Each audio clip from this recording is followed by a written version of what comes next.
आज Bharat European market के एक बड़े हिस्से पर कब्जा जमाए हुए है, जिसकी वजह से भारत रूस की एक बड़ी और बहुत ही महत्वपूर्ण ज़रूरतों को पूरा करता नजर आ रहा है।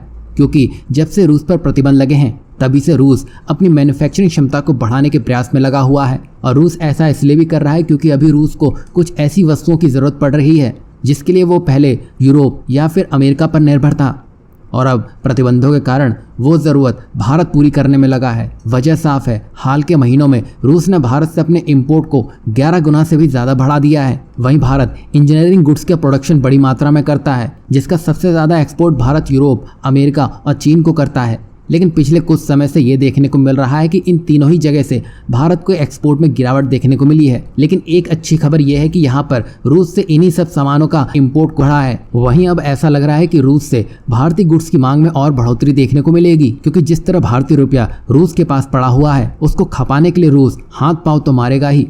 तो इससे भारत अपने रूस के साथ व्यापार घाटे को भी कम करता नजर आएगा। वहीं जिस तरह भारत अपनी उपस्थिति दुनिया में बढ़ाने में लगा है, उससे चीन अमेरिका को यह समझ आ गया है कि कोई भी खेल भारत के बिना जीता नहीं जा सकता है। क्योंकि अब चीन भारत में एंट्री को लेकर नाक तक रगड़ने को तैयार बैठा है, क्योंकि चीन अपनी इलेक्ट्रिक गाड़ियों को लेकर भारत के मार्केट में पहुंच बनाना चाहता है, जिसके लिए उसकी नामी कंपनी BYD ने भारत को $1 बिलियन का निवेश करने का ऑफर भी दिया था, जिसको भारत सरकार ने सीधे सीधे खारिज कर दिया है। और ये झटका ऐसा था कि चीन इसको बिल्कुल भी बर्दाश्त नहीं कर पा रहा है, जिसके लिए अब चीन भारत के सामने नतमस्तक होता दिखाई दे रहा है। जिसमें अब इस मामले में चीन के शीर्ष राजनयिक ने NSA अजीत डोभाल के साथ बातचीत में कहा है कि दोनों देश एक दूसरे के लिए चुनौती नहीं है, जिसमें भारत सरकार को भी इस फैसले के बारे में दोबारा सोचने की जरूरत है। आपको बता दें कि यह मुलाकात जोहान्सबर्ग में ब्रिक्स देशों के NSA कॉन्फ्रेंस में हुई थी। वहीं आपकी जानकारी के लिए बता दें कि भारत ने सुरक्षा चिंताओं का हवाला देते हुए चीनी EV दिग्गज के प्रस्ताव को ही खारिज कर दिया था। अब यहाँ चीन को यह समझ आ गया होगा कि भारत से पंगा लेना कितना भारी पड़ सकता है, जिसके लिए चीन को उसके NSA का ही सहारा लेना पड़ रहा है।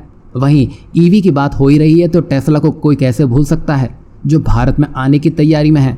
लेकिन कुछ ज़्यादा ही जोश में टेस्ला ने भारत के कंधे पर हाथ रख दिया और वो ये भूल गया कि यहाँ बॉस कौन है। असल में टेस्ला ये सोच में था कि भारत उसके लिए तरस रहा है, जिसके लिए टेस्ला ने अपना मुंह फाड़ते हुए PLI से हटकर एक्स्ट्रा ऑर्डिनरी ट्रीटमेंट की बात कर ली और कहा कि PLI तो ठीक है, पर भारत PLI के बदले टेस्ला को कुछ खास इंतजाम करके दे।